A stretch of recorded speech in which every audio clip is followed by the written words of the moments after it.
Hey everybody, Mike Chipperini of Chipper's Island Adventures, and today I want to talk about how it went taking my Travato 59K on a 5,100 mile road trip a couple of months ago. And I want to talk about the ins and outs, the pros and cons of that trip. So stay tuned.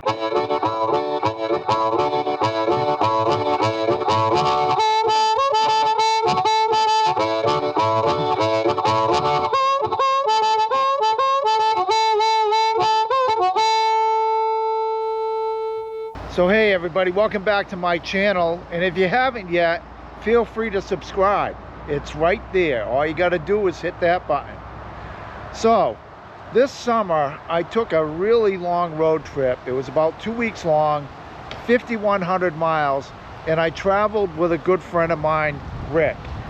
And he and I drove from Gloucester, Massachusetts all the way out to Mount Rushmore and a little bit beyond to the Devil's Tower in Wyoming.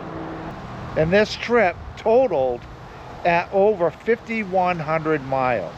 Now, this is two guys traveling in a van, and there are certain things that you have to consider when traveling. Okay, so what I'm going to do is I'm going to start off with the front of the vehicle and kind of work back and talk about things that occurred during the trip. So the first thing is, as you know, during the summer, driving down America's highways can be very buggy. And there were at least 3 times where my entire front end was covered with bugs. I mean, it looked awful. So what do you do about that? Once I got established as to where I was going to stay for the evening, I went ahead and searched for a car wash. And all I needed to do was go in there and quickly pressure wash the entire front end. And I'm talking the whole front end here, the back of the mirrors, up top, everything. We had to do that, I would say, 3 times on that 2-week trip. And most of that happened when we were out there around South Dakota and Wyoming. That's where the worst of it was.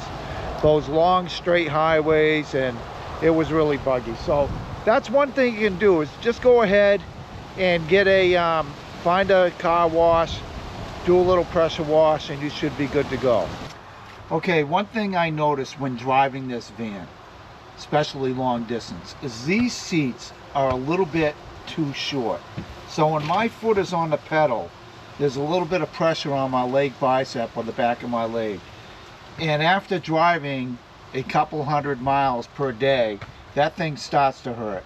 So I just want to point that out. I wish these seats were a little bit longer. But the other thing is, I wish there was a little bit more frontal space here. I'm 5'10", but I have long legs. And anybody that's 5'10" or over is gonna wish they had a little bit more space. And my seat, if I remember right now, see, that's back, and my seat is all the way back. So there you go. It's one of those things. Now the other quirk I'm really not fond of in this vehicle, and this is a 23 Winnebago Travato on a 21 chassis, so it doesn't have all the bells and whistles of the later Ram 3500 models, is the cup holder situation is way down here. This is your cup holder. So if I'm drinking a cup of coffee while driving, I got to constantly reach down and pick it up from there. There's no real good space up top. Even this little space here is not that great. It's a little bit tight, it's a little bit shallow, and it does okay, but you know, it is what it is. But otherwise, driving this vehicle was really enjoyable. Just those couple little things. You can deal with the foot space, you can deal with the leg space. Otherwise, it was very comfortable. The arms on the chairs in the front are great. Having this rest is really good on the door. It would be nicer if it was a little bit closer. You know, it's kind of way over here. It would be nicer if this was built out a little bit more. I don't know if you can see that. But it works, because otherwise It's kind of a distance for your left arm. Another thing you're going to want to be aware of when you're driving is that if you're going to use GPS a lot, when I first bought this Travato, the radio in the front was kind of small, so your screen was smaller. So I went ahead and replaced it with this nice Alpine screen. Now I could see everything, so it wasn't like I was having to super focus on what the directions said, because now it's clear as day. So that's something you might want to be aware of. And also the I believe it's pre-2023 Ram chassis, the headlights leave a little bit to be desired at night. I can deal with it, but I wish they were a little bit brighter. Nowadays, the new Rams come with LED headlights, which is really, really nice, but I had to deal with what I have. So I think that's about, oh, one more thing in the front end. When you're driving in the summer and you're trying to AC the cab, it gets very, very difficult. The AC in the cab cannot keep up because you got this whole back end.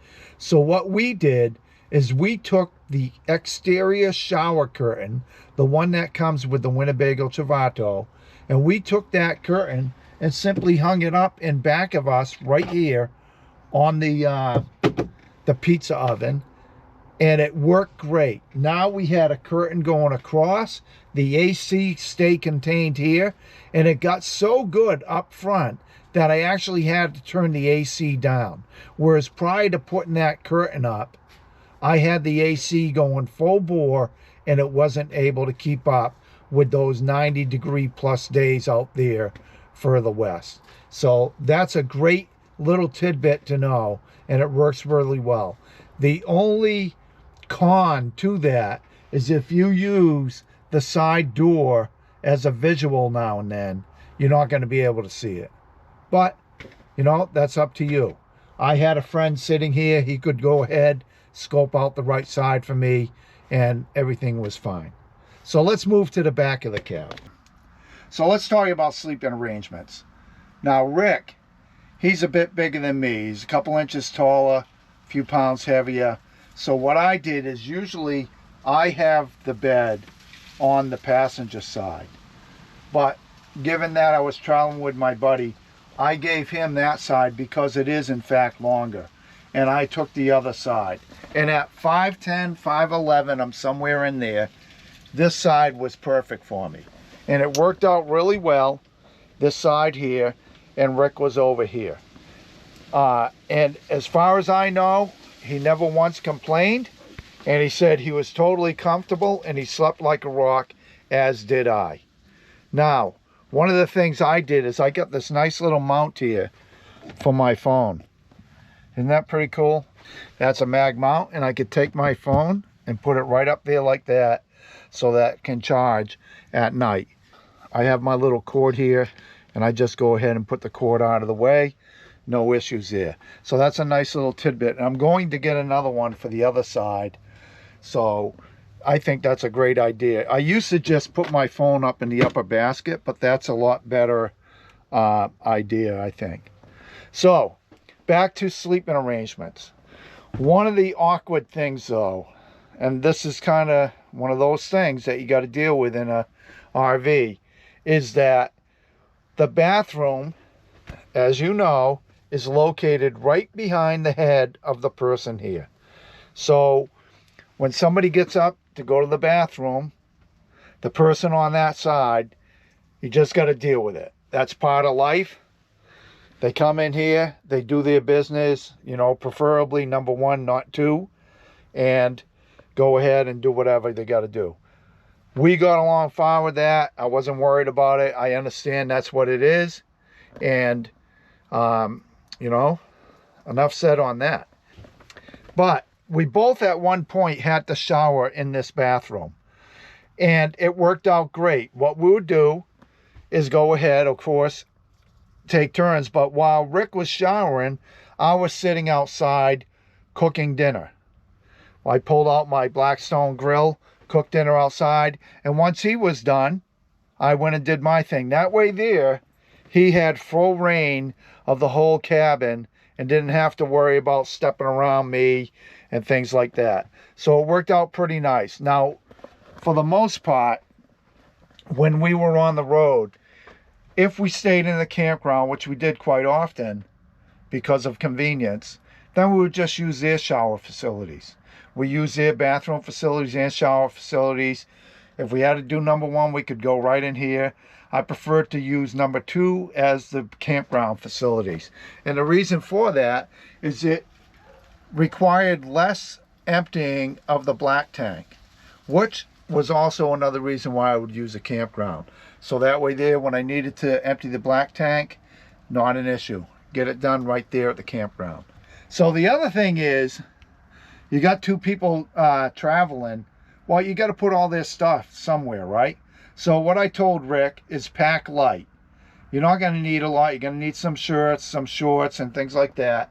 But it's not like you need winter clothes and all that.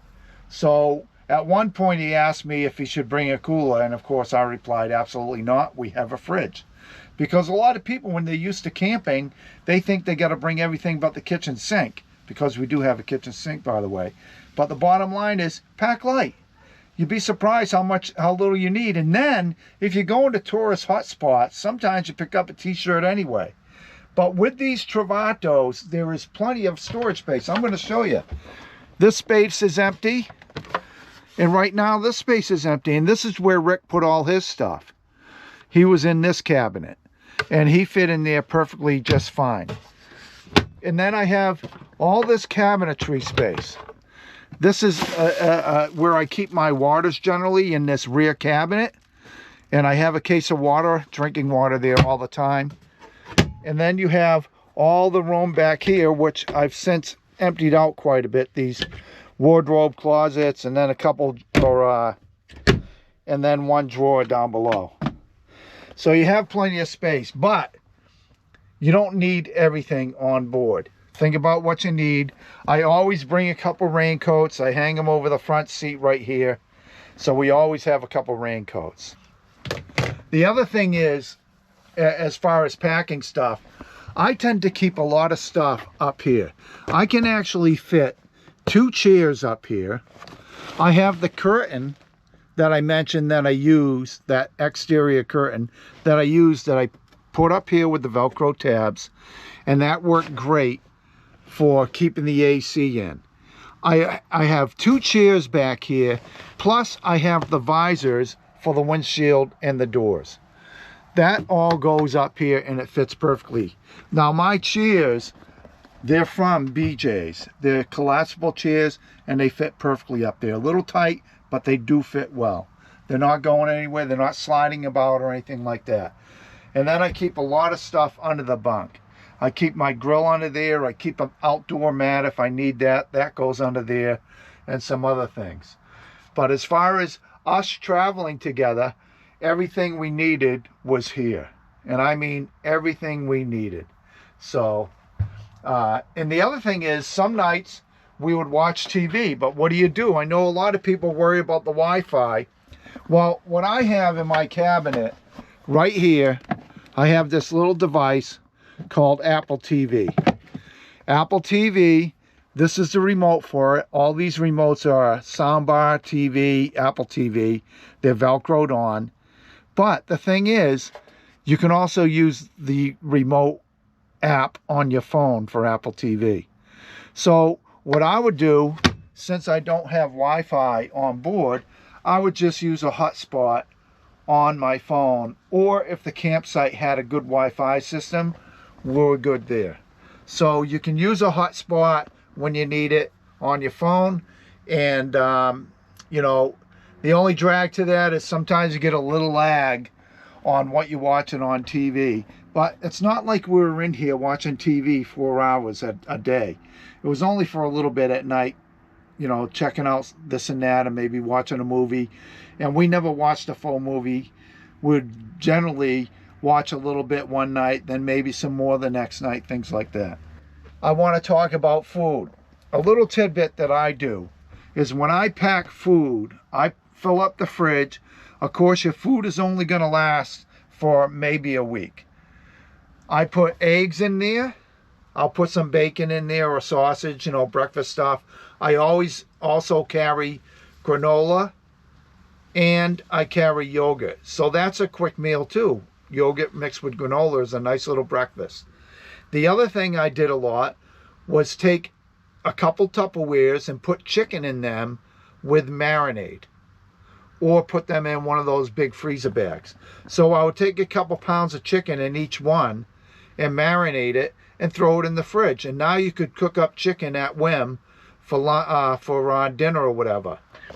Another thing I always would get is deli meats and cheeses with some roll-ups or some sandwich breads, and that would be lunch. So, you know, you got these little things you can do. You don't have to eat out every single time. And if you do eat out, that food lasts you even longer. I'm here to tell you, the fridge that is in this Winnebago Travato is excellent. I have no qualms with it whatsoever. It's a smaller dorm-like fridge, but it's very deep, so you can actually get a lot of stuff in there. So, before I close out this video, there's a couple other things I want to talk about. One is gas. Shop around for gas, even when you're going down the highways and stuff. If you have an app called Gas Buddy, or just ask Siri or Alexa, whatever you use, and they'll tell you where the closest gas stations are with what prices. It's a nice little trick to use, and it worked out well for us. I did find that places like Pilot and the Flying J, is it? A little bit higher. You know, you can get discounts at them by being part of Good Sam, but then you drive a little ways down the road and you find a place that's 5 cents cheaper anyway. So that's one thing to look out for. Another thing to look out for is when you are driving down these roads, you got to drive defensively. And by that, I mean always be on the lookout. Don't get too close to people, especially trucks. Now, we were driving down the road somewhere out there in, I don't know, Illinois or something, and all of a sudden, a truck's tire tread peeled off, shot up in the air. One car was right on that guy's tail and took the brunt of a big piece of rubber. Meanwhile, another piece was flying in the air, and me and my buddy were watching it, and it dropped about 25 feet away from us. We were able to dodge it. You gotta watch out for that stuff. All that rubber you see along the road came off those tires, and it can come off at any time. The other thing to watch out for is when you see a flatbed towing. Because we were in back of a flatbed, a couple cars back, and the flatbed was towing a like heavy piece of equipment, like a bucket loader or something like that. All of a sudden, the windshield blew out of the bucket loader when that flatbed was driving down the road, and the windshield popped up in the air, and you could see it spinning around, and then the torque of it spinning around shattered the windshield. It was one of the craziest things I've ever seen. We were able to see that and dodge the debris because we were paying attention. So always pay attention going down these roads. They can be dangerous, and you got to watch out for people. Like I had a road that was wide open in front of me. There was nobody in front of me for like 1.5 miles, 2 miles. This guy passes on my left, and all of a sudden he was like just barely in front of me, and he cuts in on me, like expecting me to brake or hit his rear end or something. You got to watch out for those guys as well. And you know, fortunately on this trip we avoided all hazards. It was a really, really great trip overall. This van is excellent for traveling on long trips. Even with the minor cons that I point out now and then, it's still a great vehicle. So if you're thinking about buying one, I fully endorse the Winnebago Travato, whether you buy a K or an L, whatever it may be. So with that, I think that's about it. If you have any questions for me, leave them in the comments below. I will answer any questions you throw at me to the best of my ability. I think it's a great rig, If you enjoy this video, feel free to hit that like button, and don't forget, subscribe to my channel if you haven't. All the best to all, and happy inventions.